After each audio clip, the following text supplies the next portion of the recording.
तर गाय गाय गार गरम सब गार कोड़ी गारे भांगू भाई भाई रे एकता जागू गार कोड़ी गारे भांगू भाई भाई रे एकता जागू। विजु पट्टनायक संगे आपन केंति संपर्क थिला? मामू देन परा। अच्छा सेनु नवीन पट्टनायक सेन भाई रिश्ता भाई भौणी रिश्ता भाई भौणी जे बड़बिल जाइतिला जेतेबेले जानला एठी तुलसी मुंडा स्कूल कॉलेज रे कोन बसिबो ना आसीकरी आश्रम रे बसिला 3 घंटा बसिकरी योजना कला सेतेबेले भी थिला ने कि राजनीति से माने प्रचार कले जे तुलसी मुंडा क्रिश्चियन बोली। अच्छा तेणु से माने तुलसी मुंडा क्रिश्चियन हेची एते दिन आम आम गाँव रे लोक को बुझाती तुलसी मुंडा क्रिश्चियन हेची। जोहार दर्शक बंधु, गार्गी न्यूज इंडिया के आमे अपन समस्त को स्वागत करुचु। आज गोटे ऐतिहासिक दिवस, गोटे पवित्र दिवस, सेवा आ त्यागर मूर्तिमंत जननी जे कि बन्ही कन्या ना रे परिचित विशिष्ट सहायता संग्रामी पार्वती गिरी तांकर जन्म शतवार्षिकी पालन होउची। आमे अछु आज से पार्वती बिहार रे महुलपाली पार्वती बिहार अंचल रे अछु। आमर सौभाग्य आम सांगरे उपस्थित छन आज पद्मश्री डॉक्टर तुलसी मुंडा जे कि पार्वती गिरींकर से सेवा और त्यागर परंपरा को आग को नहीं करी वर्तमान से भी जड़े सेवा और त्यागर मूर्तिमंत जननी। आज तांका उपरे आमे चर्चा करमा, तांकर जीवन बाबद रे चर्चा करमा, तांकर जीवन रो दर्शन बाबद रे चर्चा करमा, से समाज लगी काना करिछन, आगो को काना तांकर स्वप्न अछि से सब बाबद रे सीमित समय भितर आमे आज जानबा को चेष्टा करमा। आपन को स्वागत करूछु आमे गार्गी न्यूज इंडिया को। आपनकर जन्म जते बेले होउची तार ठीक गोटे मास परे देश स्वाधीन होउची, भारत वर्ष स्वाधीन होउची। आपन को केते वर्ष हला जते बेले आपन देशर सहायता संग्राम बाबद रे जानले आ अन्य सब सहायता संग्रामी मानकर बाबद रे जानले? मु प्रथम एपरी जानली जोटा एते कथा जानली नहीं तथापि मु 14 वर्ष बयस रे मु ए क्षेत्र को बाहरिली। जेते बेले देखली ई पढ़ा पढ़ी पई गाँव रे रहिले पढ़ी पारु नहीं कि से गाँव रे रहिले बाहा कर देबे। मु अनेक सपन थिला सन्यासी परी हेबा पई सेति पई असुविधा हेबा बोली मु 14 वर्ष रु मु बाहरली मार्ची चौधरी को पाखो को। मालती चौधरी को पाखो? आया। अच्छा से पाखरे तांको बाबद रे केमती जानले मालती चौधरी को? तांकर आम एरिया रे से माने विभिन्न गाँव रे काम खोली करी समाज सेवी मान को रखी करी जी पढ़ाउछन्ती डेलीवरी करबा पाठ पढ़ाइबा राति रे एमती सब काम चलीतिला। अच्छा तांको संगरे तांको संग से माने मार्ती चौधरी रो डाकरा थिला जो झील माने कि पुआ माने पढ़ा को चाहूँगी से मान को अनुगुण रे छाड़िबो बोली से गोटे मार्ती चौधरी को डाकरा थिला। अच्छा तेनु मते मु तांको संगरे मिसिली। सचिवाड़ा पंडा बोली जने कस्तूरबा कर्मी से थिला रमादेवी कर्मी, मार्ती चौधरी रमादेवी दुई जा। तेणु दुई जण जोटी काम करती दुई पाखापाखि केन्द्र से कस्तूरबा ना रे काम करती, ये तो समाज सेवा काम उत्कल नवजीवन मंडल ना रे। तेणु मु तांको पाखकु जाई 5-6 मास रहिली तापर अनुगुण रे 3 वर्ष ट्रेनिंग नेली। अच्छा आपनकर शिशु समय छुआ बेल केमती कटिला आपन गां कहिसी गां से बाबद रे के कहंतु? परिवार बाबद रे परिवार रे हम 7 भाई बड़ी बापा को मु देखिनी। बापा तिले चौकिया। अच्छा जोटा पराधीन अमल रे बहुत काम करिया पड़ुतिले। चौकिया माने तो आगे शासन करुतिले, पुलिस तो गां गां न रहउतिले, पुलिस चौकिया माने करुतिले। अच्छा मो बापा तिले चौकिया प्रधान चौकिया मानक संगे सब आम घर थे मान्यता गरीब दुखी मान को देखा इमतिया टिके आम घर देवादेवी पूजा करवा बहुत थाए अलग रकम। तेणु मु ସେଠି ପଢି ତ ପାରିଲି ଯେ ସେଥିପାଇଁ ପଢିବା ପାଇଁ ଶିଶୁ ଶ୍ରମିକ ରୂପରେ ମୁଁ ଖାଦାନକୁ ଚାଲିଗଲି। କେତେ ବୟସରେ? ସେଟା 10 ବର୍ଷରେ। ଆଚ୍ଛା 10 ବର୍ଷରେ ମୋ ନାନୀ ଭିଣେଇ ଥିଲେ, ମାଇନିଂ ମେଟ୍ ଥିଲା ମୋ ଭିଣେଇ। ତ ନାନୀ ତା ପାଖରେ ରହୁଥିଲା, ତେଣୁ ତାଙ୍କ ପାଖରେ ଲୁଚି ଲୁଚି ପଢେଇଲି। ଆଚ୍ଛା ଲୁଚି ଲୁଚି ପଢେଇ କରି ମୁଁ ସେଇଠି ଶିଶୁ ଶ୍ରମିକ କରେ ଆଉ ପାଠ ପଢିଥିବା ଲୋକଙ୍କ ପାଖରୁ ପାଠ ପଢେ।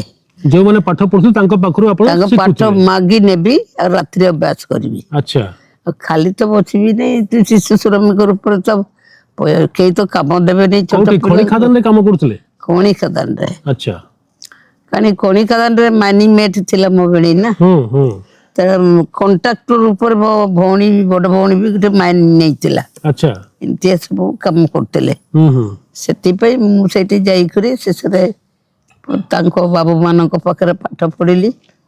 ପଢି ସାରିଲା ପରେ ଯେତେବେଳେ ଆପଣ ସ୍କୁଲ, ଯେତେବେଳେ ଆପଣ ଗାଁରେ ଥିଲେ, ଗାଁରେ ଆପଣଙ୍କ ସ୍କୁଲ ନଥିଲା? ନଥିଲା, ସେଥିପାଇଁ ବାହାରକୁ ବାହାରିଲି। ଏ ଯୋଉ ସେରେଣ୍ଡା ଗାଁକୁ ଗଲେ ଯେତେବେଳେ ଆପଣ? ସେ 10 ବର୍ଷରେ ଗଲି। ଆଚ୍ଛା ଯୋଉଠି ପାଠ ସେଇଠି ମୋ ବେଣେଇ ମାନେ ଥିଲେ, ମୋ ସେରେଣ୍ଡା ନାନୀ ଗାଁରେ? ବେଣେଇ। ହଁ ହଁ ସେଇଠି ଥିଲେ, ତେଣୁ ତାଙ୍କ ପାଖରେ ରହିକରି ଶିଶୁ ବିଜୁ ପଟ୍ଟନାୟକ ମାଇନ୍ସ ରେ, ଆଚ୍ଛା ସେ ଏରିଆଟା ହଉଛି ବିଜୁ ପଟ୍ଟନାୟକ ମାଇନ୍ସ। ବିଜୁ ପଟ୍ଟନାୟକର ଏରିଆ, ସବୁ ମାଇନ୍ସ ବହୁତ ଚାଲିଥିଲା। ଆଚ୍ଛା ବାଡ଼ କମ୍ପାନୀ, ଟାଟା କମ୍ପାନୀ, ସେ ତ ଖାଦାନ ଏରିଆ ଆଉ। ହୁଁ ତେଣୁ ସେଇଠି ଯାଇକରି ପତ୍ର ଜମା କଲେ କିଛି କଣ୍ଟ୍ରାକ୍ଟର ମାନେ ପଇସା ଦିଅନ୍ତି। କେତେ ପଇସା ଦଉଥିଲେ? ଏମିତି ଯାହା ଦିଅନ୍ତି 3 ଟଙ୍କା 2 ଟଙ୍କା ଏମିତି ଦେଲା ଦିନକୁ ବେଳକୁ ନା ସପ୍ତାହକୁ? ସପ୍ତାହକୁ 3 ଟଙ୍କା 3 ଟଙ୍କା ଏମିତି କିଛି ଦିଅନ୍ତି। ସେଟା ମୋ ନାନୀ ପାଖରେ ରଖିଦିଏ। ଆଚ୍ଛା ମୁଁ ସେଟା ଖର୍ଚ୍ଚ କରି ଜାଣେନି। ମାନେ ମାସକୁ 12 ଟଙ୍କା? ହଁ, ମାସକୁ 6 ଟଙ୍କା 12 ଟଙ୍କା ଏମିତି ଯାହା ମିଳେ। ଛୁଆଙ୍କୁ ଆଉ କଣ ମିଳିବ? ବାବୁ ବାୟା ଦେଖିଲେ ତ ଆମେ ଲୁଚିବୁ ଜଙ୍ଗଲରେ ନା। ଆଚ୍ଛା ଆଚ୍ଛା କାହିଁକିନା ଧରା ପଡିବେ ସେମାନେ, ଛୁଆଙ୍କୁ କାମ ଦଉଛୁ ବୋଲି। ସେଥିପାଇଁ ମୋର ତ ଉଦ୍ଦେଶ୍ୟ ଅଲଗା। ତେଣୁ ପାଠ ଶିଖିଲି, ବର୍ଣ୍ଣବୋଧ ସବୁବେଳେ ପାଖରେ ରଖିଥିବି। ମଧୁବାବୁ ବର୍ଣ୍ଣବୋଧ? ହଁ, ଆଚ୍ଛା ସେ ବର୍ଣ୍ଣବୋଧ ପଢି ସାରିଲା ପରେ ସବୁ ଗୁଡା ପଢି ପାରିଲି। ତାପରେ ଦିନେ ସରୟୁରାମ ସେତେବେଳେ ମନ୍ତ୍ରୀ ଥିଲା। ସରୟୁରାମ ମନ୍ତ୍ରୀ ଥିଲା, ସେ ଯେ ଗଲା ଯେମିତି ଆମର ଇଚ୍ଛା ଲୋକ ସେଟା। ତାର ସାନ ଭାଇ ତା ପାଖରେ ପଢିଥିଲି।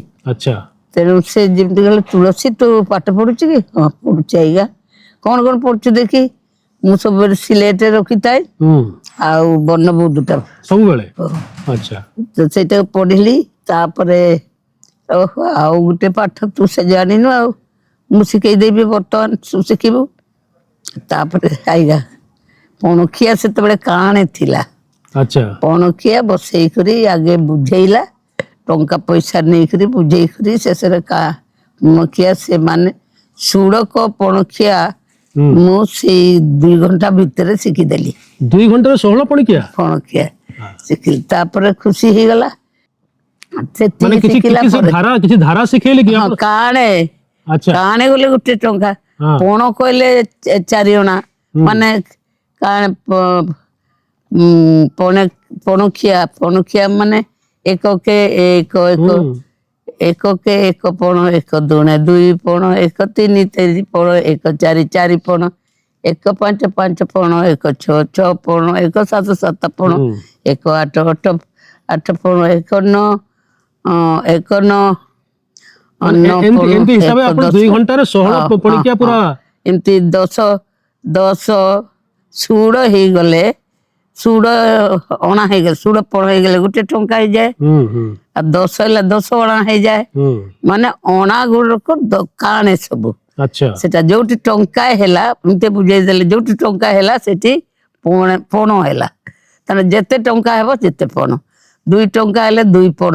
ଆଚ୍ଛା କାଣେ 2 ମାନେ କାଣେ ମାନେ 2 କାଣେ 1 ପଣ, 2 କାଣେ 4 ପଣ, 2 କାଣେ ଏମିତି 2 ମାନେ ଟଙ୍କା ହେଲେ 2 କାଣେ। ସହଜରେ ପଣିକିଆକୁ ମନେ ରଖିବା ଶିଖିବା ଗୋଟେ ନୂଆ ଧାରା ଆପଣଙ୍କୁ ବୈଦିକ ଗଣିତ ଯୋଉଟା କୁହାଯାଏ, ସେଇ ହିସାବରେ ଆପଣଙ୍କୁ ସେ ଶିଖେଇଦେଲେ। ଶିଖେଇଲେ। ମୁଁ ଶେଷରେ ବିନା ଶିକ୍ଷାରେ ମୁଁ ତ ବର୍ଣ୍ଣବୋଧ ସେ ଧରିଥାଏ ସବୁ ନା, ସେ 25 ପାଣି ପରି ଚାଲି ଚାଲି ସେଇଗୁଡାକ ମୁଁ କଷ୍ଟ କରେ ଆଉ। ଆଜ୍ଞା ଆଜ୍ଞା ହେଇ ପରେ ସେତିକି ଶିଖିଲି। ଶିଖିଲା ପରେ ବର୍ଣ୍ଣବୋଧ ପଢି ଚାଲିଲି। ଟିକେ ପଢାପଢି ଟିକେ ଲେଖା ଲେଖି ଆଉ ଟିକେ ପଢିବାକୁ ଇଚ୍ଛା ହେଲା। ଆଜ୍ଞା ତେଣିକି ହିନ୍ଦୀ ବି କିଛି ଶିଖିଲି। ମାଇନିଂ ଏରିଆରେ ହିନ୍ଦୀ ଲୋକ ବହୁତ ଥାନ୍ତି। ବାହାରୁ ଆସିଥିଲେ ସବୁ। ହଁ, ରାଞ୍ଚିରୁ ଗୋଟେ ଝିଅଟା ମେଟ୍ରିକ ପାସ୍ ବାଲା ଥିଲା, ତାର ସାଙ୍ଗେ ନାନୀ ମାନଙ୍କର ସାଙ୍ଗ ଥିଲା, ତାର ସାଙ୍ଗରେ ମୁଁ ହିନ୍ଦୀ ଶିଖିଲି। ହିନ୍ଦୀ ତା ପାଖରୁ ଶିଖିଥିଲି, ଶିଖିକରି ହିନ୍ଦୀ ଆଉ ଓଡ଼ିଆ ଶିଖିଥିଲି। ଇଂଲିଶଟା ପରେ ବହୁତ ଡେରିରେ ଶିଖିଲି। ଆଚ୍ଛା ମୁଁ ଇଂଲିଶଟା ମୁଁ ଭାବିଲି ଅନେକ ଲୋକ ଧରନ୍ତୁ ଡ୍ରାଇଭର ଯିଏ ହେଇଛି ନିରକ୍ଷର ହେଇଛି, ହୁଁ ମେକାନିକାଲ ଯୋଉମାନେ ନିରକ୍ଷର ଅଛନ୍ତି, ଆଜ୍ଞା ଆଉ ସେ ଇଏ ଗୁଡାକ ରାଜମିସ୍ତ୍ରୀ ସେମାନେ ନିରକ୍ଷର ଥିଲେ ସେ କାଳରେ, ସବୁ ଗଣ୍ଠି ମାରି ମାରି ମାରି ମାପିବେ। ଆଚ୍ଛା ତେଣୁ ଏଗୁଡାକ ଅସୁବିଧା ଗୁଡାକ ଦେଖି ମୁଁ କହିଲି ମୁଁ ଯେମିତି ବ୍ୟସ୍ତ ହଉଛି ଅନେକ ଲୋକ ଚାହୁଁଛନ୍ତି ପଢି ନାହାନ୍ତି, ଏମାନେ ଡ୍ରାଇଭର ଖାଲାସୀ ରାଜମିସ୍ତ୍ରୀ ଏତେ ଭଲ କାମ କରୁଛନ୍ତି, ମଲ ମଲ କାମ କରୁଛନ୍ତି, କିନ୍ତୁ ତା ନିଜର ମାନ୍ୟତା ପାଉନାହାନ୍ତି କି ନିଜେ ବି ଜାଣିନାହାନ୍ତି। ତେଣୁ ତାର କାରଣ ହଉଛି ନିରକ୍ଷର। ଆଜ୍ଞା ଏତେ ବଡ କାମ କରୁଛନ୍ତି ତତେ କିଏ ମାନ୍ୟତା ହବେ କରିଦେବେ, ହୁଁ ମୂଲ୍ୟ ଏମିତି ବ୍ୟବହାର କରିବେ। ମୁଁ କହିଲି ଗୋଟିଏ କାରଣ ହଉଛି ମାନ୍ୟତା ନ ପାଇବାର କାରଣ ନିରକ୍ଷର, ନିରକ୍ଷରତା, ଅଶିକ୍ଷା ରହିବାଟା। ଅଶିକ୍ଷା। ଯେତେ ଭଲ କାମ କରୁଛନ୍ତି, ସବୁ କାମ ତ ଅଶିକ୍ଷିତ ଲୋକ ହିଁ କରୁଛନ୍ତି, କିନ୍ତୁ ସେମାନେ ମାନ୍ୟତା ପାଆନ୍ତିନି। ଜଣେ ଚାଷୀ ଦିନ ରାତି କଟୁଛି, ତାକୁ କିଏ ମାନ୍ୟତା ଦଉଛି? ଆଜ୍ଞା ତେଣୁ ସେ ପାଠ ଅନୁସରଣରେ ବୁଲି ଯୋଉଠି କାମ କଲେ ମଧ୍ୟ ମୁଁ ପାଠଟା ଦିନରେ ଶିଖିଯିବି, ରାତିରେ ଅଭ୍ୟାସ କରିବି। ଆପଣ ଯେତେବେଳେ ଆପଣ ସରେଣ୍ଡର ଥିଲେ, ଆପଣ ଗୋଟେ ଅଣଆନୁଷ୍ଠାନିକ ଗୋଟେ ବାରଣ୍ଡା, ଜଣଙ୍କର ବାରଣ୍ଡାରେ ଗୋଟେ ସେଟା ଆସିଲା ପରେ, ସେଟା ଟ୍ରେନିଂ ନେଇସାରିଥିଲି। ଆଚ୍ଛା ସେଟା 3 ବର୍ଷ ଟ୍ରେନିଂ ନେଲି ଇଏରେ ମାର୍ଚୌଧୁରୀ ଆଶ୍ରମରେ, ଅନୁଗୁଳରେ ଆଚ୍ଛା ସମାଜସେବା ଟ୍ରେନିଂ। ହଁ ହଁ ସେତେବେଳକୁ ହିନ୍ଦୀ ଇଂଲିଶ ଏମିତି ଶିଖି ଗଲିଣି। ମୁଁ ତ ଲକ୍ଷ୍ୟ ଅଛି ନ ଜାଣିଥିବା ଲୋକଙ୍କୁ ଶିଖେଇବା, ଆଜ୍ଞା ନ ଜାଣିଥିବା ଅସୁବିଧାରେ ପଡିଥିବା ଲୋକଙ୍କୁ ଶିଖେଇବା, ଏଇ ଥିଲା ମୋର ଲକ୍ଷ୍ୟ। ତେଣୁ ସେଇଟା ଗଲି 3 ବର୍ଷ ଟ୍ରେନିଂ ପରେ ସେ ଭିତରେ ମତେ ମଧ୍ୟପ୍ରଦେଶ ପଠେଇଦେଲେ ମାର୍ଚୌଧୁରୀ ଆଚ୍ଛା କସ୍ତୁରବା ଟ୍ରଷ୍ଟ କସ୍ତୁରବା ଗ୍ରାମରେ ରହିଲି 5 ମାସ ଶାନ୍ତି ସୈନିକ ଟ୍ରେନିଂ ପାଇଁକା। ଶାନ୍ତି ସୈନିକ, ଶାନ୍ତି ସୈନିକ ସେଠି କଣ ତାଲିମ ନେଲେ? ସେଇଠି ଦେଶରେ ନାନା ଗଣ୍ଡଗୋଳ ହଉଥିଲା ସେତେବେଳେ, ପାକିସ୍ତାନ ଚୀନ ଏଇଗୁଡାରେ ଗଣ୍ଡଗୋଳ ହଉଥିଲା, ସେଗୁଡାକୁ କେମିତି ସୁରକ୍ଷା ହେବ, ଯୁଦ୍ଧ ପରିସ୍ଥିତି ହଉଥିଲା। ବିଭିନ୍ନ ପରିସ୍ଥିତି ଆଜ୍ଞା ଆଜ୍ଞା ସୃଷ୍ଟି ହେଲେ ତାକୁ କେମିତି ସମାଧାନ କରାଯିବ, ସେଇ ଟ୍ରେନିଂ ନେବା ପାଇଁ ପଡିଲା। ଆଚ୍ଛା ସେଇଠି ଟ୍ରେନିଂ ନେଲା ପରେ ବିଭିନ୍ନ ଜାଗାକୁ ଯିବାକୁ ପଡିଲା, ଯେମିତି ପାକିସ୍ତାନ, ଏ ଯୋଉ ବାଂଲାଦେଶ ହେଲା, ବାଂଲାଦେଶ ସୃଷ୍ଟି ହେଲା ବେଳେ ଆମେ କରିଥିଲୁ ତ ସେମାନଙ୍କୁ ହଜାର ହଜାର ଲୋକଙ୍କୁ ପାକିସ୍ତାନ ତଡ଼ିଦେଲା, ହିନ୍ଦୁ ମାନଙ୍କୁ।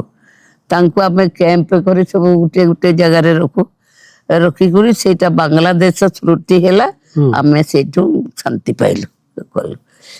ଏମିତି କାମ କରି କରି ଶେଷରେ ଦେଖିଲି ମାଇନିଂ ରେ ବହୁତ ସମସ୍ୟା ଅଛି, ଆଉ ସେଇଠି ସମସ୍ୟା ଯଦି ରହିବ ତାହେଲେ ଛୋଟ ପିଲା ଗଛ ମୂଳ ଗୁଡାରେ ଶୋଇକରି କାମ ତାଙ୍କ କରନ୍ତି, ବାପା ମା କାମ କରୁଛନ୍ତି, ଛୁଆଟା ଶୋଇଛି ଗଛ ମୂଳରେ। ଗଛ ମୂଳରେ ତାଙ୍କ ପାଇଁ କିଛି ଜାଗା ନାହିଁ, ପିଲାଙ୍କୁ ସୁରକ୍ଷା ରଖିବା, ଛାଇରେ ରଖିବା, ଏମିତିଆ ଗୋଟେ ଗୋଟେ ଜାଗାରେ ଦେଖିଲି ଡାଳ ଗାଡି ଦେଇଥାନ୍ତି, ଡାଳରେ ଛାଇ ହେଇଥିବ, ସେଠି ଶୋଇଥିବ ଛୁଆଟି। ଏଗୁଡାକ ନାନା ସମସ୍ୟାକୁ ଦେଖିକରି ସେଟା ଆପଣଙ୍କୁ ବେଶୀ ଆନ୍ଦୋଳିତ କଲା, ଭିତରେ ବିଚଳିତ ବି କଲା, ବିଚଳିତ କଲା। ତେଣୁ ମୁଁ କଣ କରିବି, ଏଗୁଡାକ କେମିତି କଣ କରେ। ସେଇଟାରେ ପୁଣି ମାରୁତି ଚୌଧୁରୀ ଗୁଜୁରାଟ ପଠେଇଦେଲା। ଗୁଜୁରାଟରେ ସେ ଛୋଟ ପିଲାଙ୍କୁ କେମିତି ପାଳନ କରାଯାଏ, ସେ ଟ୍ରେନିଂ ବର୍ଷେ ନେଲି। ଆଚ୍ଛା ସେ ଟ୍ରେନିଂ ନେଲା ପରେ ସେରେଣ୍ଡାରେ ଆରମ୍ଭ କଲି। ଆଜ୍ଞା ସେ ପିଣ୍ଡାରେ ଆରମ୍ଭ କଲି। ଆଚ୍ଛା ତାଙ୍କର ବଡ ସେ ଗାଁର ମେମ୍ବର ଥିଲା, ପ୍ରଧାନ ଥିଲା, ତାଙ୍କର ବଡ ବଡ ବାରଣ୍ଡା ଥିଲା। ସେ ବାରଣ୍ଡାରେ ପଢେଇବି, କିନ୍ତୁ ଛୋଟ ଯୋଉମାନେ ପଢିବେ ରାତିରେ ବଡ ପିଲା ଗୁଡା, ସେମାନେ ଗୋଟେ ଘର ଛୋଟିଆ ଝୁପଡି ଘର କରିଦେଇଥିଲେ, ସେଇ ଘରେ ରହିଲି। ସେଇ ଘରେ ରହିଲି, ବାରଣ୍ଡାରେ ପାଠ ପଢେଇଲି, ଏମିତି 3 ବର୍ଷ ଆଚ୍ଛା ସେଇଠି ରହିଲି। ସେଇଠି ରହିଲା ପରେ ମୁଁ ଦେଖିଲି ବହୁତ ଦିନ ରହିଲାନି ବୋଲେ ଗୋଟେ ଜାଗା ଗୋଟେ ଲୋକର ଜାଗା ଅଛି ଦିନେ କଣ କହୁ ସେ କହିଲେ ଜାଗା ବୁଡ଼ା ସେଠି ଏ ଝିଅ ତୁଇ ପାଠ ପଢୁଛୁ କିରେ ପଢଉଛୁ କିରେ ତୁ ଯଦି ପଢଉଛୁ ତା ପର ଦୁଆରରେ କେତେ ଦିନ ପଢେଇବୁ ତୁ ନିଜେ ଘର କରି କର ଘର କରି ଯାହାହେଲେ କରି ତୁ ନିଜେ ଜାଗାରେ ବସିକରି ପଢା ନିଜେ ଜାଗାରେ ତ ମୁଁ ତୋତେ ଜାଗା ଦଉଛି ମୋର ଗୋଟିଏ ଝିଅ ଅଛି ମୋର ଝିଅର ସେଇ ବର୍ତ୍ତମାନ ଯୋଉ ଆଶ୍ରମ କରିଛି ସେଟା ସେ ଲୋକର ତା ନା ଜାଗା ଜାଗା ବୁଢା ତେଣୁ ତୋ ନାନୀଟା ଅଛି ରେ ମତେ ଝିଅ କଲା ତ ନାନୀ ଅଛି ସେ ବାଲିରେ ତାକୁ କହିବୁ ସେ ଜାଗା ତୋତେ ଦେବ ତାପରେ କହିଲି ଆରେ ତାହେଲେ ଯିବି ଆଉ ସେଟା ବଢିଆ ହେଲା ଆଉ ତାକୁ ସେଇଠି ସେ ବସୁ ବସୁ ସେଇ ଜାଗା ଯୋଉଟା ତାର ସେ ଜାଗାରେ ଦୁଇଟା ମୌଲ ଗଛ ବଡ ବଡ ଥାଏ ଶେଷରେ ଆସିକରି ସେ ମୌଲ ଗଛ ମୂଳକୁ ସଫା କଲି ସଫା କରି ସେଇଠି ପାଠ ପଢାଏ କେତେ ଛୁଆ ଆସିଲେ ପ୍ରଥମେ ପ୍ରଥମେ ଏମିତି ଆସନ୍ତୁ 10-12 ଜଣ ରାତିରେ ବେଶୀ ପିଲା ଆସନ୍ତି ପଢିକରି ପଢେଇ ଯାଆନ୍ତି ସେମାନେ ଜାଣିପାରିଲେ ପାଠର କଣ ଆବଶ୍ୟକତା ଅଛି ଜାଣିପାରିଲେ ଜାଣିଲେ ଆପଣ କହିବା ଦ୍ୱାରା ବୁଝେଇବା ଦ୍ୱାରା ସେମାନେ ଶ୍ରମିକ ପିଲା ଗୁଡା ଖାଲି ଆସନ୍ତି ପଢିକରି ରାତିରେ ବଡ ପିଲା ତାକୁ ଫେରି ଯାଆନ୍ତି ଆଉ ଛୋଟ ପିଲା ଯୋଉ ଛୋଟ ମା ମାନେ ଯୋଉଟା ଗଛ ମୂଳେ ଶୋଇକରି କାମ କରୁଥିଲେ ଟିକେ ଟିକେ ବଡ ହେଲେ ମୋ ପାଖରେ ରଖି ଦଉଥିଲେ ଆଉ ଆସିକରି 12ଟା ବୋତଲ ରଖି ଦଉଥିଲେ ବୋତଲ କ୍ଷୀର ସବୁ ତେଣୁ ମୋ ପାଖରେ ରହିବେ ଛୁଆ ସେମାନେ କାମ କଲେ 12ଟାରେ ଛୁଟି ହେଲେ ଆସିବେ ଛୁଆକୁ କ୍ଷୀର ଖୁଆଇ ଦେଇଯିବେ ଗାଧେଇ ପଧେଇ ସବୁ ଯତ୍ନ କରିଯିବେ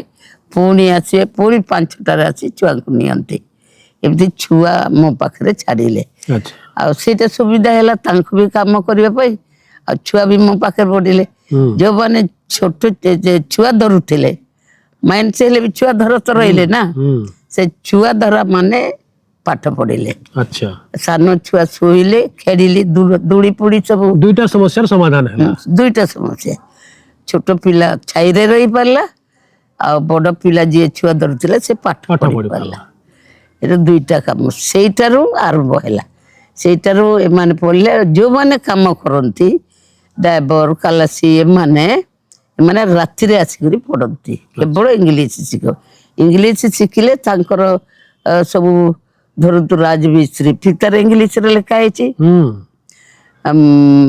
ଖାଦାନରେ ଯୋଉମାନେ କାମ କରୁଛନ୍ତି ଗାଡି ଚଲାଉଛନ୍ତି ଲୁହା ଜିନିଷର ଇଂଲିଶ ସବୁ ଲେଖା ହେଇଛି ତେଣୁ ସେମାନେ ଯୋଉମାନେ କାମରେ ଯୋଡି ହେବେ ସେଟା ଇଂଲିଶ ପଢନ୍ତି ରାତିରେ ପଢାଇ ଏମିତିଆ ସବୁ ଦିନ ରାତି ଲାଗିକରି ସେଥିରେ ଶିଖାଇ ପାଠ ଆଉ ସେଇଟା ଶେଷରେ ସବୁ ହେଇଗଲା ବହୁତ ଲୋକ ଶେଷରେ ଇଂଲିଶରେ ଅଭ୍ୟାସ କରାଏ ଆଉ ସେଥିରେ ବିଜୁ ପଟ୍ଟନାୟକ ମାଇନ୍ସ ସେ ଏରିଆରେ ସେ ତାଙ୍କର ଅସୁବିଧା ଥାଏ ଏ ଲୋକମାନେ ଆଡମିସନ ହେଲେ ତାଙ୍କ ଜନ୍ମ ତାରିଖ ଗୁଡା କହି ଜାଣନ୍ତିନି ସେଥିପାଇଁ ଏମାନେ ବିଜୁ ପଟ୍ଟନାୟକ ମାଇନ୍ସରେ ରୁଲ କରିଦେଲେ ଯେ ଅପା ତ ଅପା ପାଖରେ ପାଠ ପଢୁଛନ୍ତି ତେଣୁ ଅପା ସାର୍ଟିଫିକେଟ ଇସ୍ୟୁ କରୁ ଅପା ସାର୍ଟିଫିକେଟ ଇସ୍ୟୁ କରିଦେଲେ ଆମେ ସେ ଅନୁସାରେ ଯୋଉ ନାଁଟା ଦେବ ସେ ଅନୁସାରେ ଆମକୁ ସୁବିଧା ହେବ ତେଣୁ ସେମାନଙ୍କୁ ସବୁ ପଢାଏ ଯୋଉମାନେ କାମ କରୁଛନ୍ତି ରାତିରେ ପଢେଇକରି 5ମ ଶ୍ରେଣୀର ସାର୍ଟିଫିକେଟ ଦିଏ 5ମ ଶ୍ରେଣୀ ସାର୍ଟିଫିକେଟ ଦେଲେ ସେମାନେ ଆରାମରେ କାମ କରିପାରିଲେ ଆଉ ସବୁ କରିପାରିଲେ ସେ ସବୁ ମାନେ ସେ ଯୋଉ ସରକାର ବି ସେତେବେଳେ ବିଜୁ ପଟ୍ଟନାୟକ ଥିଲା ବେଳେ ଆଉ ମନ୍ତ୍ରୀ ମାନେ ବି ସେତେବେଳେ ମାଳତୀ ଚୌଧୁରୀଙ୍କୁ କିଏ ନ ମାନିଛି ତେଣୁ ନବକୁଶ ଚୌଧୁରୀ ତ 2ୟ ନମ୍ବର ମୁଖ୍ୟମନ୍ତ୍ରୀ ଆଦର୍ଶ ମୁଖ୍ୟମନ୍ତ୍ରୀ ଥିଲା ସେ ତ ନିଜେ ପୁଅ ବୋଲି କହିବ ତେଣୁ ସେ ତ ସେମାନେ କହିଥିଲେ ତୁଳସୀ ଯେମିତି ପଢେଇବ ସେଟା ସରକାରରେ ମାନ୍ୟତା ପାଇବ ମାନ୍ୟତା ପାଇବ ସରକାରୀ କିଛି ନ ଦଉ କିନ୍ତୁ ମୋର ଛୁଆ ଯୋଉ ସ୍କୁଲକୁ ଯିବ ଆଡମିସନ କରିବେ ବିନା ସାର୍ଟିଫିକେଟ ମୁଁ ଯାହା ଲେଖିଦେବି ମୁଁ ଲେଖିଦେବି ଏଇ ପିଲାକୁ ପରୀକ୍ଷା କରନ୍ତୁ ଯୋଉ ଶ୍ରେଣୀରେ ଯାଇପାରିବ ସେଠି ଲେଖାନ୍ତୁ ତେଣୁ ତାକୁ ପଠେଇଲେ ସେମାନେ ପରୀକ୍ଷା କରିବେ ପିଲାକୁ କୋଉ ଶ୍ରେଣୀରେ ଯିବ ସେଟା ଆଡମିସନ କରିବ। ପ୍ରାୟ ପ୍ରାୟ କୋଉ ଶ୍ରେଣୀରେ ସେମାନେ ଯାଉଥିଲେ, କୋଉ କୋଉ ଶ୍ରେଣୀରେ ଯାଉଥିଲେ? ଅନେକ ପିଲା ଛୋଟିଆରୁ ଗଲେ ଦ୍ୱିତୀୟରେ ଯାଉଥିଲେ, ତୃତୀୟରେ ଯାଉଥିଲେ, ଶେଷଟା ବଡଟା ପଞ୍ଚମରେ ଯାଉଥିଲେ। ଆଚ୍ଛା, ମାନେ ପଞ୍ଚମ ଶ୍ରେଣୀ ପର୍ଯ୍ୟନ୍ତ ଆପଣ ପାଠ ତାଙ୍କୁ ପଢେଇ ଦଉଥିଲେ? ପଢେଇଲି, ପଞ୍ଚମ ଶ୍ରେଣୀ ଯାଏ ଥିଲା। ପଞ୍ଚମ ଶ୍ରେଣୀ ଯାଏ ବହୁତ ଥିଲା। ତାପରେ ଯେତେବେଳେ ସ୍କୁଲ ବଡ ହେଇଗଲା ସେତେବେଳେ ନିଜେ ସରକାର ସାଙ୍ଗରେ ଯୋଗାଯୋଗ କରି ଇଏ ସାଙ୍ଗରେ ପରୀକ୍ଷା ଶୀଘ୍ର ସେଇ ତାର ରୁଲ ଅନୁସାରେ ପଢେଇଲି। ମାନେ ଗଣଶିକ୍ଷା ବିଭାଗ ସାଙ୍ଗରେ ଆପଣଙ୍କର ଯୋଗାଯୋଗ ହେଲା? ହଁ, ତାଙ୍କ ଦ୍ୱାରା ପରୀକ୍ଷା। ସେତେବେଳେ କେତେ ଛୁଆ ଆସିଲେ? ସେତେବେଳେ ବହୁତ ଆସିଲେନି, ବହୁତ ଆସିଲେ। ରାତିରେ ବି ବହୁତ ଭିଡ ପଡନ୍ତି, ଦିନରେ ବି ବହୁତ ଭିଡ ପଡନ୍ତି। ଶେଷରେ ଘର ଗୁରା ଟିକେ ବି ବଢିଲା, ଦେଲେ ବହୁତ ଆପଣ ଗଛ ମୂଳେ ଯୋଉଠି ପଢଉଥିଲି ସେଇଠି ଗୋଟେ ଘର କଲି ମୁଁ। ଆମେ ଖର୍ଚ୍ଚ ତୋଳିବା ପାଇଁ କେତେବେଳେ ମୁଢି ବି ଭାଜୁଥିଲେ, କେତେବେଳେ? ହଁ, ମୁଢି ଭାଜିକରି ବିକୁଥିଲି। ଧାନ ଆମ ଆଡେ ଖାଦାନରେ ତ ଧାନ ମିଳେ ନାହିଁ ନା, ଆମ ଆଡେ ଆମ ଘର ତ କେଉଁଝର ସଦର, ଯୋଉଟା କହିସି ଜୁମ୍ପୁରା ହାଟରୁ ଧାନ ଆଣିବି, ଧାନ ଆଣିକି ସିଝେଇବି, ଶୁଖେଇବି, ତାପରେ ଭାଜିବି। ଆଉ ଗୋଟେ ଭଉଣୀ ଥିଲା ଜନ୍ମ ଦେବି ବୋଲି, ସିଏ ମୁଁ ଭାଜେ ସବୁ କରେ, ଶୀଘ୍ର ଟିକେ ବାର କରେନି, ପୁଡିଯାଏ। ସେଥିପାଇଁ ସେ ତାକୁ ମାରୁତି ଚୌଧୁରୀ ଆଶ୍ରମରୁ ତାଙ୍କ ନିୟମ ଥାଏ, ଦୁଇ ଜଣ ଥାଉ, ସେ ତାକୁ ମୋ ପାଖରେ ଥିଲା। ତେଣୁ ସେମିତିଆ ଭାଜିବୁ, ମୁଢି ବିକ୍ରି କରେ। ପରିବା ଏତେ ଚାଷ ହୁଏ ଯେ ପରିବା ବିକ୍ରି କରେ, ଏମିତି ସବୁ ବିକ୍ରି କରି ମୁଢି ଭାଜି ଏମିତିଆ ଖର୍ଚ୍ଚ କରି ସ୍କୁଲ ତିଆରି କଲେ? ହଁ, ସ୍କୁଲ ଯାହାକୁ ତାକୁ ମାଗେ, ରସିଦ ଚପେଇଥିଲି, ରସିଦ ଦେଇକରି ଚାନ୍ଦା ମାଗେ। ସହଯୋଗ କରୁଥିଲେ ସେମାନେ ସମସ୍ତେ। ଆପଣଙ୍କୁ କହିବି ଏତେ ବଢିଆ ବୁଝେଇଦେବେ ଯେ ଆପଣ ନଥିଲେ ବି ଦେବେ। ସେ ଟଙ୍କେ ଦେଲେ ବି ରସିଦ ଦେବି, ଟଙ୍କେ ଦେଲେ ବି ଆପଣ ଭାଇ ମତେ ଦେଇନାହାନ୍ତି, ସମାଜକୁ ଦେଇଛନ୍ତି। ସ୍ୱଚ୍ଛତା ରଖୁଥିଲେ, ରସିଦ ଦେଇକି ପଇସା। ମାନେ ଆପଣ ଯେମିତି ବୁଝିବେ ସେମିତି ବୁଝେଇବି।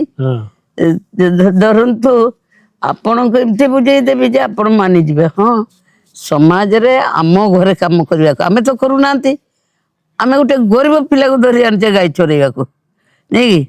ତେଣୁ ଗରିବ ପିଲାର ଉନ୍ନତି ପାଇଁ ଆମକୁ ଦରକାର, ଯେତିକି ଦେଉଛେ ସେଟା ପେଟକୁ ବି ଅଣ୍ଟୁନି। ଆଚ୍ଛା, ଏଇ ସଂସ୍ଥାର ଆପଣ ନାଁ ଦେଲେ ଆଦିବାସୀ ବିକାଶ ସମିତି। ବିକାଶ ମାନେ ଆଦିବାସୀ ମାନେ ମତେ ଗ୍ରହଣ କରୁନଥିଲେ, ପାଠ ପଢୁନଥିଲେ। ତେଣୁ ମୁଁ ତ ଆଦିବାସୀ ହେଲେ ବି ତୁ ବ୍ରାହ୍ମଣ ହେଇଯା, ଆମେ ନାଇଁ ପଢିବୁ, ଏମିତି କହିବେ। ସେଥିପାଇଁ ଯେତେବେଳେ ସମସ୍ତେ ଏମାନେ ପୁଣି ମାତିଲେ ଯେ ଯେତେକ ଶିକ୍ଷିତ ଲୋକ ଗୁଡା ସେତେବେଳେ ବି ଥିଲା ନାଇଁ କି ରାଜନୀତି, ସେମାନେ ପ୍ରଚାର କଲେ ଯେ ତୁଳସୀ ମୁଣ୍ଡା ଖ୍ରୀଷ୍ଟିଆନ ବୋଲି। ତେଣୁ ସେମାନେ ତୁଳସୀ ମୁଣ୍ଡା ଖ୍ରୀଷ୍ଟିଆନ ହେଇଛି, ଏତେ ଦିନ ଆମ ଗାଁରେ ଲୋକଙ୍କୁ ବୁଝାନ୍ତି ତୁଳସୀ ମୁଣ୍ଡା ଖ୍ରୀଷ୍ଟିଆନ ହେଇଛି। ମୁଁ ଖାଦାନରେ ମୋର ପାଠ ପଢିବି ବୋଲି ଦଣ୍ଡି ହେଉଛି ଶିଶୁ ଶ୍ରମିକ ରୂପରେ ଦୁନିଆ, ଆଉ ଏମାନେ ପ୍ରଚାର କରୁଛନ୍ତି ଏତିକି ଦିନ ଯୋଉ ଗାଁ ଆସିଲା ନାହିଁ ତୁଳସୀ ମୁଣ୍ଡା, ସେଟା ଖ୍ରୀଷ୍ଟିଆନ ହେବା ପାଇଁ ଯାଇଥିଲା ବୋଲି କରିଦିଅନ୍ତି। ଏତେ ଲଢେଇ ହେଲା, ମୋ ପଛେ ପଛେ ସେମାନେ ଇଏ କରନ୍ତି। ତଥାପି ମୁଁ ଦିନେ ତ ଜାଣିବ ମୁଁ ଖ୍ରୀଷ୍ଟିଆନ କି ହିନ୍ଦୁ, ମୁଁ ଖ୍ରୀଷ୍ଟିଆନ କି ମୁଁ ହିନ୍ଦୁ। ଆମ ଘରେ ପୂଜା ନହେଲେ ଖାଇବେନି, ବାହାରକୁ ଗଲେ ନ ଗାଧେଇଲେ ଖାଇବେନି, ଦୈନିକ ପୂଜା ହୁଏ ଆମ ଘରେ। ଆଉ ସେ ମତେ କହୁଛନ୍ତି ଖ୍ରୀଷ୍ଟିଆନ, କହିଲେ ଆମ ଘର ପରି ଦେବାଦେବୀ ପୂଜା ବୋଧେ ନଥିବ। ଏମିତିଆ ସବୁ ଲୋକଙ୍କୁ କହି କହି ଶେଷରେ ବହୁତ ପ୍ରଚାର କଲେ ଖ୍ରୀଷ୍ଟିଆନ ହେଇଛି ବୋଲି। ସେଥିପାଇଁ ମତେ ଟିକେ କଷ୍ଟ ହୁଏ। ଆପଣ କୋଉ ଭଗବାନଙ୍କୁ ବିଶେଷ ଆପଣଙ୍କର ସମ୍ମାନ? ଜଗନ୍ନାଥଙ୍କୁ। ଆମ ଘରେ ଦୁର୍ଗାଙ୍କୁ କରନ୍ତି, ତାପରେ ରାମକୁ, ଧନୁଷର ପୂଜା ହୁଏ, ଜଗନ୍ନାଥ। ତାପରେ ତ କୁଆଡୁ ପୁଲିସ ଦଳ ଆସିଲେ, ଗୋଟେ ଜଗନ୍ନାଥଙ୍କ ନିର୍ଦ୍ଦେଶ ହେଇଛି ତମ ଘରେ ଜଗନ୍ନାଥ ପୂଜା ପାଇବେ ବୋଲି। ଘୋଡା ଶଗଡରେ ଘୋଡା ମୂର୍ତ୍ତି ଆଣିକରି, ବଡ ବଡ ଘୋଡା ଆଣିକରି ଆମ ଘରେ ପକେଇଲେ।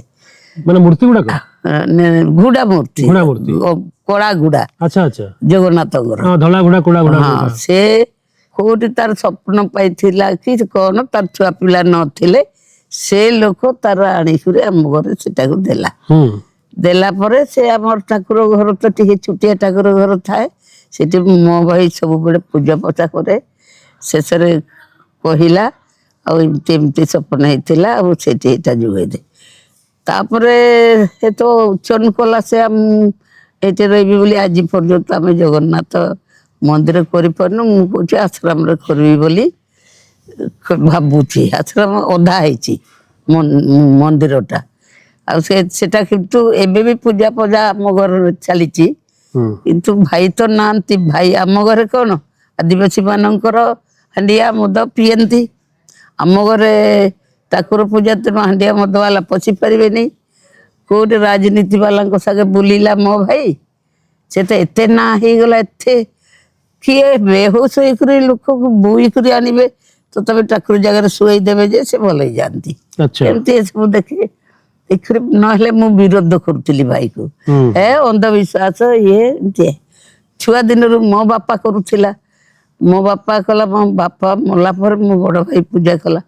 ବଡ ଭାଇ ହାତରେ ଦେବାଦେବୀ ସନ୍ତୁଷ୍ଟ ନୁହନ୍ତି। ତେଣୁ ମଝିରେ ଖାଲି ରୁଘାଗ୍ରସ୍ତ ହେଇକରି ଆମ ଘରେ ବହୁତ ଗରିବ ହେଇଗଲୁ। ଗାଈ ଛେଳି ପଣ୍ଡା ସବୁ ମରି ମୁରା ଗଲେ। ମରି ମୁରା ହେଇକରି ଗରିବ ହେଇଗଲେ। ଗରିବ ଋଣ ସବୁ କରନ୍ତି। ତେଣୁ ମୋ ଛୁଆ ଦିନରୁ ଋଣକୁ କେମିତି ବୁଡେଇବୁ, କେମିତି କଣ କରିବୁ ହେଇକରି ମୁଁ ପୁଣି ମାଠି ମୁଟା ବି ଖୋଳି କରି ବୁଟି ବୁଟା କରେ। କେମିତି ଘର କେମିତି ଉନ୍ନତି ହେବ ସେଇ କାମରେ ଛୁଆ ଦିନରୁ ଲାଗିଲି। ସେଇ ଶେଷରେ ଖାଦାନରେ ଗଲି। ଖାଦାନରୁ ତ ଏଇଗୁଡ଼ା ବାହାରକୁ ବାହାରିଲି। ଆଚ୍ଛା, ଯୋଉ ସ୍କୁଲଟା ଆପଣ ଆରମ୍ଭ କଲେ ସେରେଣ୍ଡାରେ, ଧୀରେ ଧୀରେ ସେ ସ୍କୁଲ ସଂଖ୍ୟା ବଢିବାର ଲାଗିଲା। ବଢିଲା, ଏବେ ବଢିଛି। ବର୍ତ୍ତମାନ ପର୍ଯ୍ୟନ୍ତ କେତେ ସ୍କୁଲ? ଏବେ ସେଇଠି ବର୍ତ୍ତମାନ 700 କମ ରହୁଛନ୍ତି, 750 କି 60। କିନ୍ତୁ ଆଗରୁ ତ 1000 ପିଲା ବି ରହୁଥିଲେ। ଯେତେବେଳେ ତଳେ ଶୋଉଥିଲେ ସେତେବେଳେ ବେଶୀ ପିଲା ସଂଖ୍ୟା ବେଶୀ ଥିଲା, କାହିଁକିନା ପାଖ ପାଖ ଶୋଉଥିଲେ। ଆଉ ଏବେ ଯୋଉ ଗଦି ଆଉ ଖଟ ହେଇଗଲା ସେଥିରେ ମୋଟେ 700 କେତେ ପିଲା ଅଛନ୍ତି। ସେ ଗୋଟେ ସ୍କୁଲ ନା ଆଉ କିଛି ସ୍କୁଲ କଲେ ଆପଣ? 4ଟା ସ୍କୁଲ ଅଛି। 44ଟା ଥିଲା ଗାଁ ଗଣ୍ଡାରେ। ଯୋଉଠି ସ୍କୁଲ ନାହିଁ ସେଇଠି 2 ଜଣ ସେବିକାଙ୍କୁ ରଖିକରି ସେଇଠି କରୁଥିଲି। ଘରେ ଯାଉ ଲୋକଙ୍କର ଛାଡିଆ ଘର ମାନଙ୍କରେ ସ୍କୁଲ ଚାଲିଥିଲା। ତାପରେ ମଝିରେ ଭାବିଲି ଯେ ନାଇଁ ବଡ ସ୍କୁଲ କରିବି, ସେ ଲୋକମାନଙ୍କୁ ସେ ପିଲାମାନଙ୍କୁ କରିବି, ମାନେ ଆଣିକରି ଗୋଟେ ଜାଗାରେ ରଖିବି। ପ୍ରାୟ କେତେ ଛାତ୍ରଛାତ୍ରୀ ବାହାରିଥିବେ ବର୍ତ୍ତମାନ ସୁଦ୍ଧା? ବହୁତ ହଜାର ହଜାର, କିଏ ଗଣି ପାରିବ। ମୁଖ୍ୟମନ୍ତ୍ରୀ ତାର ଗଣା କରେଇ କରି ନେବ, କହିବ 1000, 10,000, 5,000 କୋଉ କାଳରୁ କହିବ। ଯେତେବେଳେ ଆପଣ ସ୍କୁଲ ଗୁଡାକ ଖୋଲି ବସିଲେ, ପ୍ରାୟ 44ଟା ସ୍କୁଲ ଖୋଲିଲେ ବୋଲି ଆପଣ କହୁଛନ୍ତି, କିଛି ମାନେ ଝଡ଼ ଝଞ୍ଜାର କିଛି ସମ୍ମୁଖୀନ ହେଲେ? ନାଇଁ, କୌଣସି ଝଡ଼ ଜଞ୍ଜାଳ ନାଇଁ। ଏଇ ଖ୍ରୀଷ୍ଟିଆନ ଟା ଟିକେ ବାଧା ଦେଉଥିଲା। ତାପରେ କମ୍ୟୁନିଷ୍ଟ ବାଲା ବାଧା ଦେଉଥିଲେ। କମ୍ୟୁନିଷ୍ଟ ବାଲା କାହିଁକି ନା ଶ୍ରମିକ ମାନେ ତାଙ୍କ ଅଣ୍ଡରରେ ରୁହନ୍ତି, ଚାନ୍ଦା ଖାଆନ୍ତି। ଆଉ ଏମାନେ ଶିକ୍ଷିତ ହେଇଗଲେ ତାଙ୍କ ଦଳକୁ ଯିବେ ନାହିଁ, ତାଙ୍କ କଥାରେ ପଡିବେ ନାହିଁ। ସେଥିପାଇଁ ବାଧା ଦିଅନ୍ତି ସେମାନେ ମୋ ସ୍କୁଲକୁ ନ ଯିବା ପାଇଁ। ସେମାନେ ବାଧା, ତା ଛଡା ଆଉ ଅନ୍ୟ ବାଧା ନାହିଁ। ମୁଁ ଖାତର କରେନି।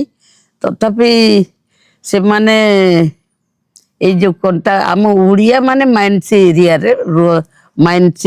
ଏରିଆରେ ରୁହନ୍ତି ନାହିଁ। ଭଦ୍ର ଲୋକ ଗୁଡା ଘୃଣା କରନ୍ତି। ତେଣୁ ଭାରି ଅସୁବିଧା ହୁଏ। ବାହାରିଆ ଲୋକ କଣ୍ଟ୍ରାକ୍ଟର ମାନେ ସୁନ୍ଦର ସୁନ୍ଦର ଝିଅ ମାନଙ୍କୁ ଉଠେଇ ନିଅନ୍ତି ମଦ ବାଟି ସାଙ୍ଗରେ। ଶୋଷଣ ବି କରୁଥିଲେ। ଶୋଷଣ ବହୁତ କରୁଥିଲେ। ଶୋଷଣ ଏଣେ ତ କମ୍ପାନୀ ମାନେ ଶୋଷଣ କରିବେ, ଯଦି ଏଣେ କମ୍ୟୁନିଷ୍ଟ ବାଲା ଶୋଷଣ କରିବ ଲେବର ୟୁନିୟନ କରି। ଏମିତି ସବୁଆଡୁ ଲେବର ମାନେ କେବଳ ଶୋଷିତ ହୁଅନ୍ତି ବୋଲି ତାଙ୍କର ବିକାଶ ହେଉନଥିଲା। 2001 ମସିହାରେ ଆପଣଙ୍କୁ ପଦ୍ମଶ୍ରୀ ଦେବା ପାଇଁ ସରକାର ଘୋଷଣା କଲେ। ସେତେବେଳେ ବହୁତ ସ୍କୁଲ, ସେତେବେଳେ କଣ ହେଲା ନା ଆମର ଜଣେ ରାଧାକୃଷ୍ଣ ବୋଲି ଜଣେ ସର୍ବୋଦୟ କର୍ମୀ ନବକୁଣ୍ଠ ଚୌଧୁରୀ ଯେତେବେଳେ ସର୍ବସେବା ସଂଘରେ ମନ୍ତ୍ରୀ ଥିଲା, ସେତେବେଳେ ତାର ସେକ୍ରେଟାରୀ ଥିଲା, ତାର ଭାଇ ଥିଲା। ସିଏ ଜବରଦସ୍ତି କରି ବିଦେଶରୁ ଟଙ୍କା ଆଣିଲି। ବିଦେଶରୁ ଟଙ୍କା ଆଣିକରି ସ୍ୱିଡେନରୁ ଟଙ୍କା ଆଣିକରି ସେଟା ଗାଁ ଗାଁ ଗ୍ରାମ ସଭା କଲି। ଗ୍ରାମ ସଭା କରି କାହାର ଜମି ତିଆରି କରିବା, କାହାର ଆପଣ କ୍ଷୀର ବ୍ୟବସାୟୀ କରିବେ, କ୍ଷୀର ଗାଈ ଦେବି, କାହାର ଜମି ନେଇ ଜମି ତିଆରି କରାଇ କରି ଦେବି, ଆଳିବ ତ ଗାଁରେ ବସିଲୁ ଏକା ସାଙ୍ଗେ। ଗାଁରେ ଆମର କଣ ଲୋକମାନେ, ମୋର ଉଦ୍ଦେଶ୍ୟ ଲୋକଙ୍କୁ କାମରେ ଲଗେଇବା। ମାନେ ଯୋଉଟା ବର୍ତ୍ତମାନ ସରକାର ବିଭିନ୍ନ ଯୋଜନା ଜରିଆରେ କରୁଛନ୍ତି ସେଇଟା ଆପଣ ସେଇ ସମୟରେ ସେ ମୋଠୁ ବି ନେଇକରି ସେଇଗୁଡାକୁ ବେସରକାରୀ ଭାବରେ ଆପଣ ଆରମ୍ଭ କରିଦେଇଥିଲେ। ସେଇଠୁ ନେଇକରି ଆରମ୍ଭ କରେ। ଏ ଯୋଉ ପଞ୍ଚାୟତ ରାଜଟା ମୁଁ ଗ୍ରାମ ସଭା ଆକାରରେ କାମ କଲି, ସେଇଟାକୁ ପଞ୍ଚାୟତ ରାଜ କରିଦେଲା, ସରକାର ସାର୍ ନୀତି ନିୟମ କରିବ। ନିୟମ କରି ବସିଲା। এইটাই ବର୍ତ୍ତମାନ ପଞ୍ଚାୟତ ରାଜ ଆଇନ ଚାଲିଛି, କିନ୍ତୁ ଲୋକମାନେ ଜାଣିନାହାନ୍ତି। ପଞ୍ଚାୟତ ରାଜ ଆଇନଟା ଗ୍ରାମ ସଭା ହଉଛି ଗାଁରେ ମୀମାଂସା ହେବ, ଆଜ୍ଞା। କଳି କଜିଆ ଗାଁରେ ମୀମାଂସା ହେବ, କୋର୍ଟ କଚେରୀକୁ ଯିବ ନାହିଁ। ଗାଁରେ ପ୍ରଧାନମନ୍ତ୍ରୀ, ସରକାର ତ ଆସିବନି ଆମ ଗାଁ ଯୋଜନା ନା, ଆଜ୍ଞା। ଆମ ଭିତରେ ବି ବୁଦ୍ଧିମାନ ଲୋକ ଅଛନ୍ତି। ଆମେ ଏକାଠି ବସିଲେ, ଆମେ କାମକୁ ଭାଗ କରିନେଲେ, ଆମେ କିଏ ବୁଦ୍ଧିମାନ ପାଠ ପଢିଛି ତାକୁ ଆମେ ଗ୍ରାମ ସଭାର ମନ୍ତ୍ରୀ ସଭାପତି କରିଦେଲେ, ଜଣକୁ ସେକ୍ରେଟାରୀ କରିଦେଲେ। ସେକ୍ରେଟାରୀ ପରେ ଦୁଇ ଜଣଙ୍କୁ ରଖୁଥିଲି, କାହିଁକିନା କାମଖିଆ ଲୋକ ତ କୋଉଠି ଯାଇଥିବ, ଗାଁ ମିଟିଂ ହେଲେ କିଏ ଚଲେଇବ ବୋଲି ଦୁଇ ଜଣ, ଦୁଇଟା ସଭାପତି, ଦୁଇଟା ସେକ୍ରେଟାରୀ, ଆଉ ଜଣେ ଟ୍ରେଜରର। ଆଉ ଗାଁରେ ଯିଏ ରହିଲା ସେ 18 ବର୍ଷ ପରେ ସେ ଗାଁର ନାଗରିକ ହିଁ ହେଲା। ନାଗରିକ ମାନେ ଗାଁର ଲୋକ ଗ୍ରାମ ସଭାର ସଦସ୍ୟ ହେଇପାରିବ, କିନ୍ତୁ ପ୍ରତ୍ୟେକ ବାଧ୍ୟତାମୂଳକ ସ୍ତ୍ରୀ ଓ ପୁରୁଷ ହଉ ଗ୍ରାମ ସଭାର ସଦସ୍ୟ ରହିବେ, ଗ୍ରାମ ସଭା ମିଟିଂକୁ ଆସିବେ। ଯେତେବେଳେ ଆପଣ ପଦ୍ମଶ୍ରୀ ପାଇବେ ବୋଲି ଯେତେବେଳେ ଖବରଟା ଆସିଲା, କେମିତି ଲାଗିଲା ଆପଣଙ୍କୁ, କଣ ରହିଲା ସେଟା ପ୍ରତିକ୍ରିୟା? ମୁଁ ତ କୋଉ ପ୍ରାଇଜ ନିଜକୁ ପାଠ ପଢିନି। ଆଚ୍ଛା, ଆପଣ ଜାଣିଥିଲେ ପଦ୍ମଶ୍ରୀ କିଛି ଗୋଟେ ସମ୍ମାନ ଅଛି ବୋଲି ଆଗରୁ?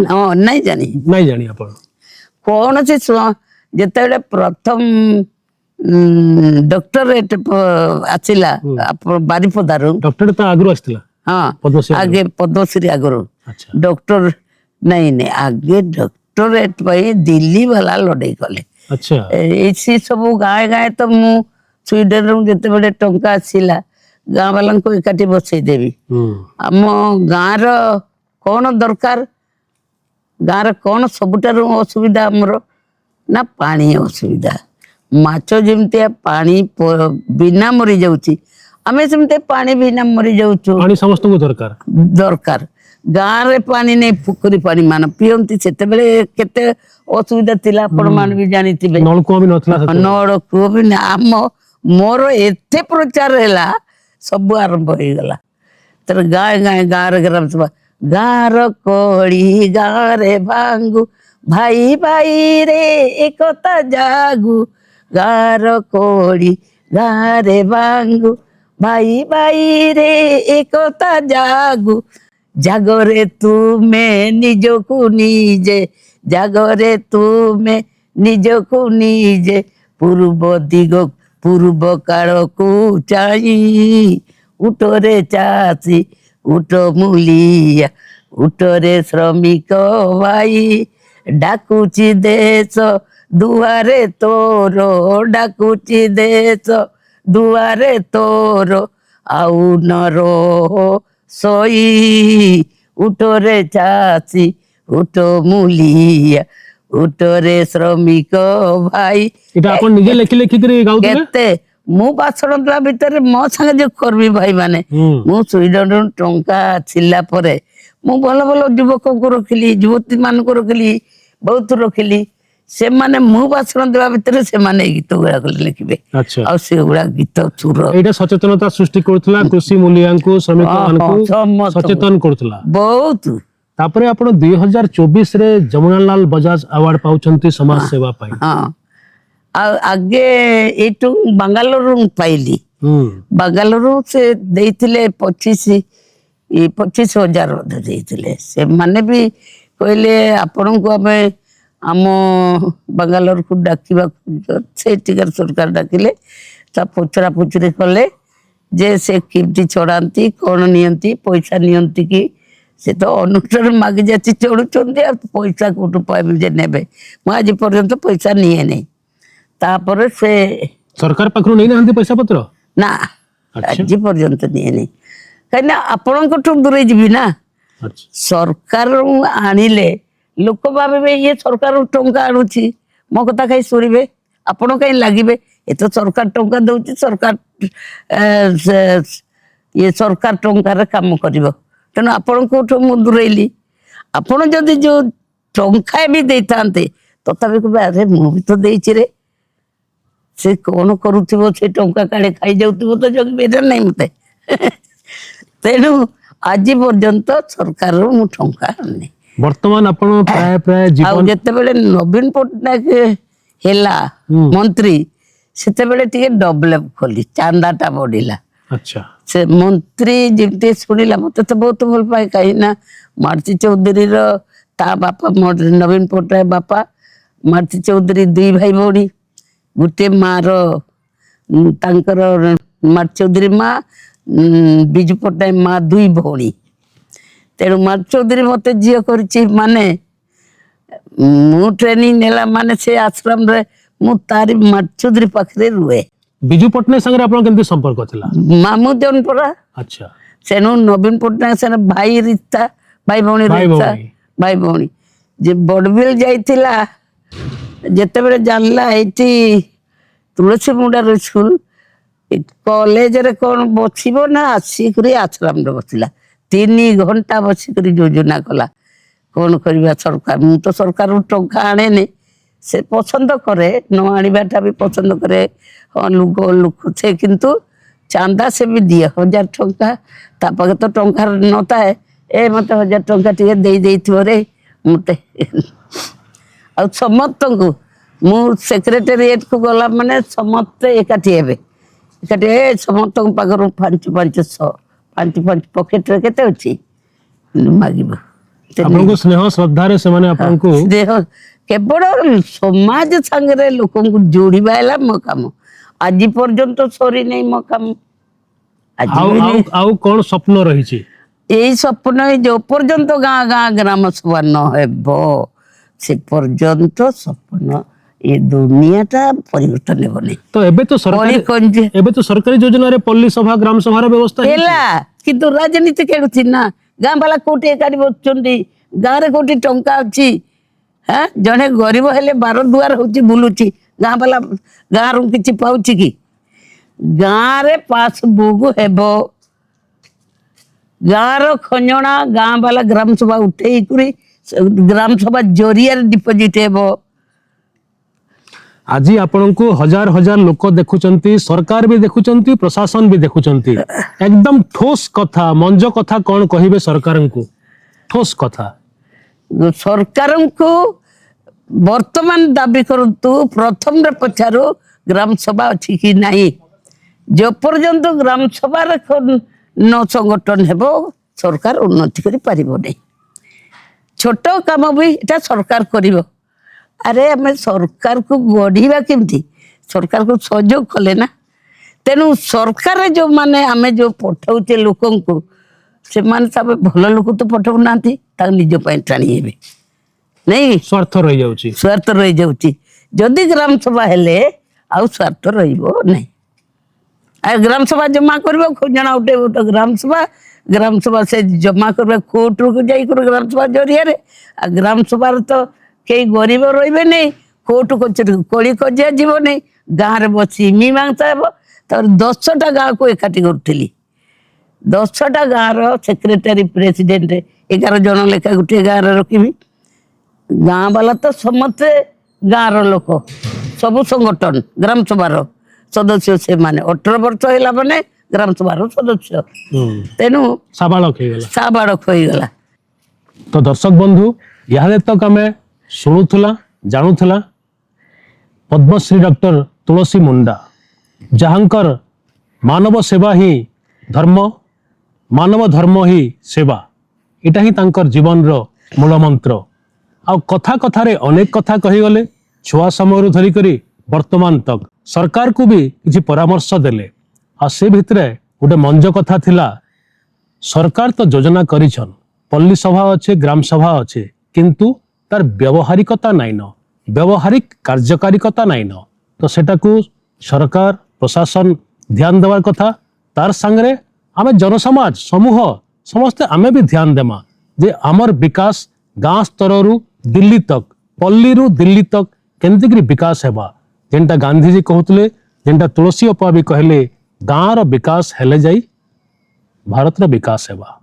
आज आपणकर बहुमूल्य समय देले हमको आपनको बहुत बहुत धन्यवाद। धन्यवाद अन्य के बहुत कही पारली। आज्ञा दर्शक बंधु आपण मानक भी धन्यवाद। आपण माने हमको एमती भल पाइबा दउथन हमर कार्यक्रम को देखुथन आ फीडबैक दउन। राष्ट्र सर्वोपरि राष्ट्र प्रथम सदा सर्वदा।